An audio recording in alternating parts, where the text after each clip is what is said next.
Chapter 17. I hung out with Estevan on my last day off. We went bowling at the alley down the street from our houses, which was a pretty beat-down place in a bad part of town. He and I were just too lazy to go to the better alleys. "How long have you been at your new job?" he asked me as he went up to the lane to bowl his turn. "Almost a month." "And you like it?" "It's interesting." "Why are you grinning?" he asked.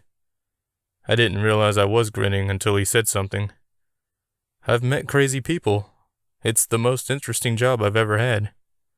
"Oh."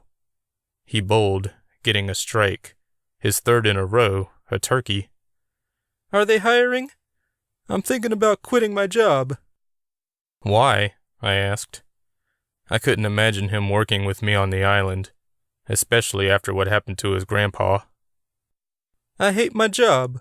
Working at a burger joint isn't exactly a dream." I got up to bowl my turn. I was nervous, but figured out a way to change the subject. I knocked down 7 pins. I took the last available shift. I grabbed another ball from the rack instead of waiting for the one I'd bowled with. "What company do you work for?" I nearly dropped the ball on my foot. "Rockney Security Services?" It was the first thing that came to mind.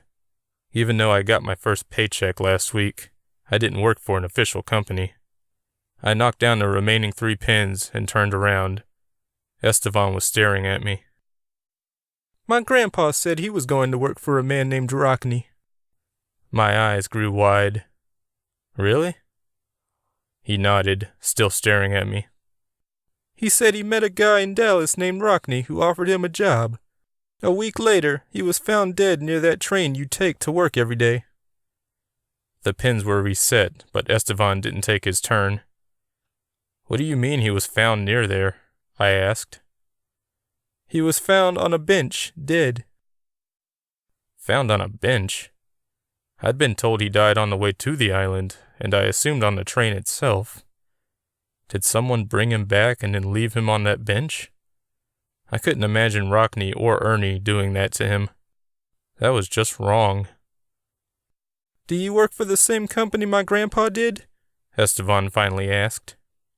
He was my best friend, and I didn't like lying to him about something this important. If I told him the truth, however, he would rain hellfire on Dargo Island. He would contact the police, and they would make me take them to that island. "No, I don't work for the same company. I haven't met anyone named Rockney. I think it's just a coincidence." Estevan studied me for a moment before taking his turn. He rolled the ball so hard the pins fell with a thunderous clap. Later that night, I tried to sleep, but of course dreamed about Nauki. This time, however, I wanted to dream about him.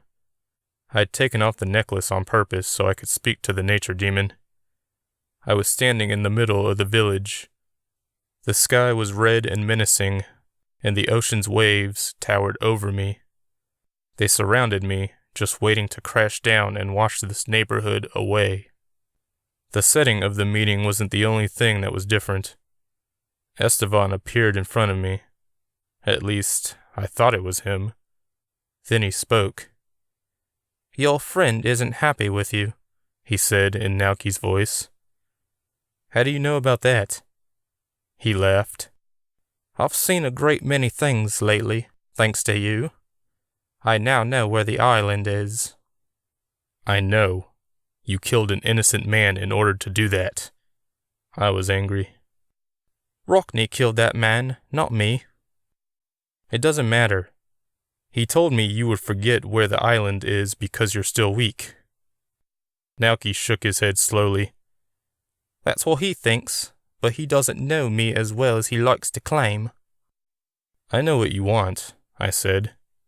"You need your daughter to regenerate the power you lost fighting Rockney years ago."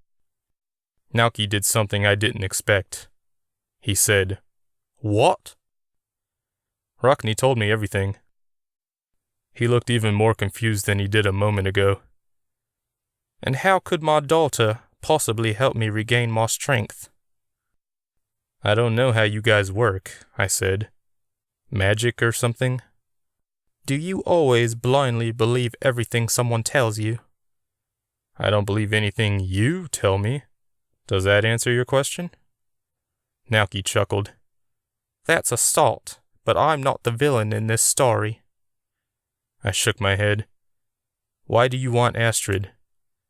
Because she's my daughter and was stolen from me by Rockney and that witch, Shay. You tried to kill Shay. She tried to kill me, he yelled. And you hurled a curse at her while she was pregnant with your daughter, I yelled back.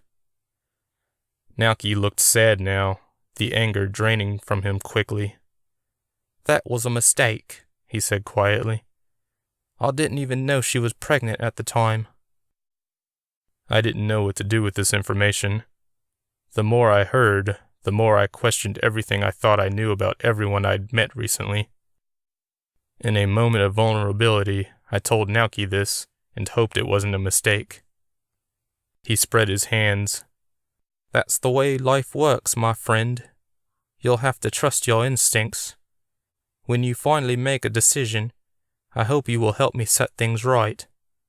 I've tried, but Rockney is a formidable foe. I can't get on the island with his spells in force.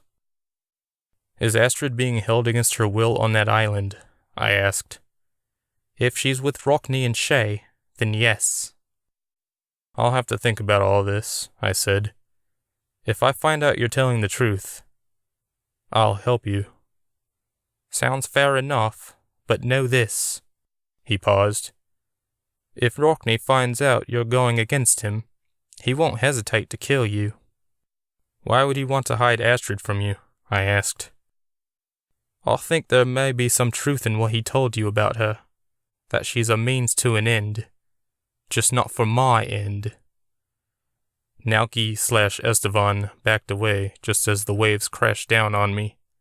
I woke up sweating.